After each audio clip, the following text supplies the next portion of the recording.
que nascemos, não é? Desde que somos crianças, que somos educados, e isso também tem que existir naturalmente quando somos adultos e responsáveis, porque a relação entre responsabilidade e liberdade é fundamental. A liberdade tem como limite a responsabilidade e, portanto, não cometermos danos a outrem, isso é, desde logo,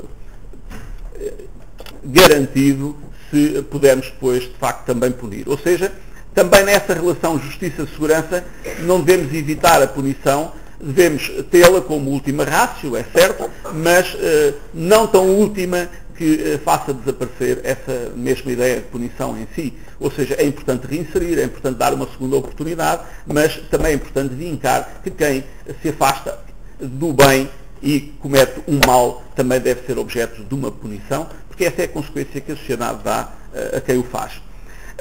De facto, isso hoje no nosso país reflete-se em quê? Bom, nós temos um modelo de justiça, sobretudo a justiça penal, que é aquela que nestes casos é mais evidente e que mais vezes traz a matéria para os telejornais ou para as televisões. Enfim, há pouco tempo eu estive aqui precisamente a falar desse tema aos alunos de ciência política e, portanto, as pessoas veem a justiça essencialmente pela justiça penal, isto é, como é que identificam o juiz é aquele que aplica uma pena perante a circunstância de alguém se ter portado mal.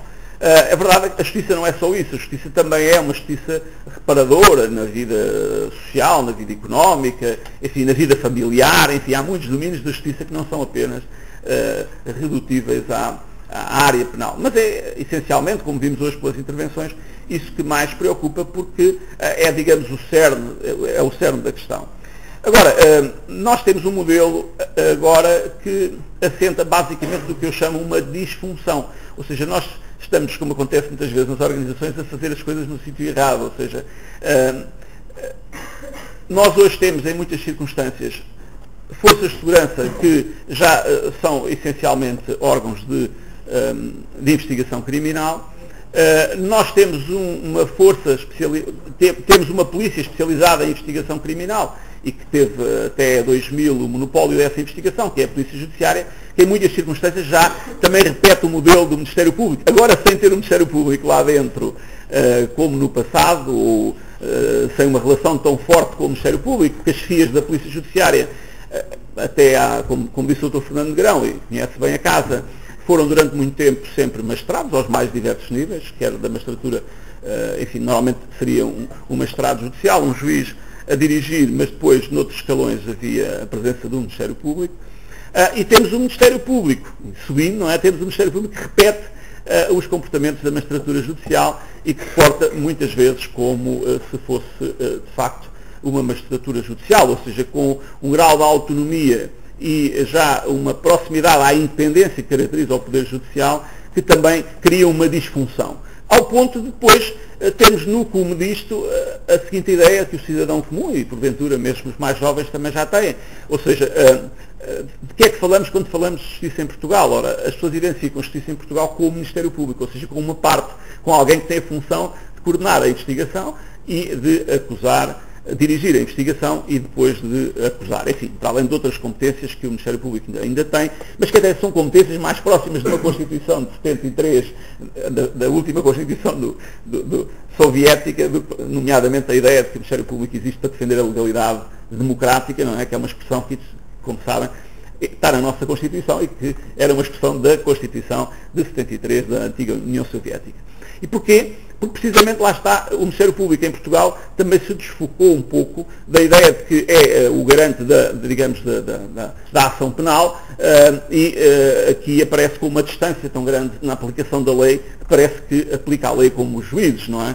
E portanto hoje, perguntando na rua a um cidadão quem é que simboliza em Portugal o Poder Judicial, facilmente dirá que é o Procurador-Geral da República e não o Presidente do Supremo Tribunal de Justiça, ou o Presidente do Tribunal Constitucional, ou o Presidente do Tribunal Supremo Tribunal Administrativo. Enfim, há uma identificação também muito clara com essa ideia de que a Justiça está precisamente ali na função do Ministério Público. Por isso é que eu digo que hoje, nesta relação Justiça-Segurança, nós temos aqui uma série de disfunções.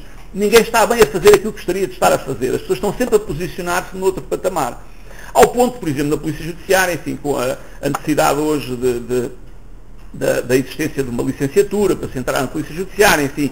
Há também digamos, um aumento de exigência e até de autoestima que faz com que muitas vezes os próprios investigadores já sejam investigadores de gabinete, ou seja, estão a posicionar-se e esse modelo depois já é hoje decalcado pelas forças de segurança que têm, quer a PSP, quer a GNR, hoje há milhares de efetivos dedicados também à investigação criminal.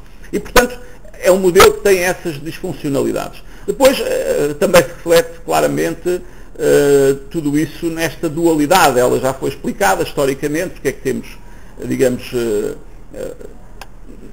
polícias em diferentes ministérios. De facto, isso traz constrangimentos que procuraram ser atenuados com a criação do Secretário-Geral de Segurança Interna. Eu não vou pronunciar se o modelo é bom ou mau, foi o modelo que a Assembleia da República aprovou, mas é um modelo que tem que ser visto depois, digamos, numa forma também integrada com a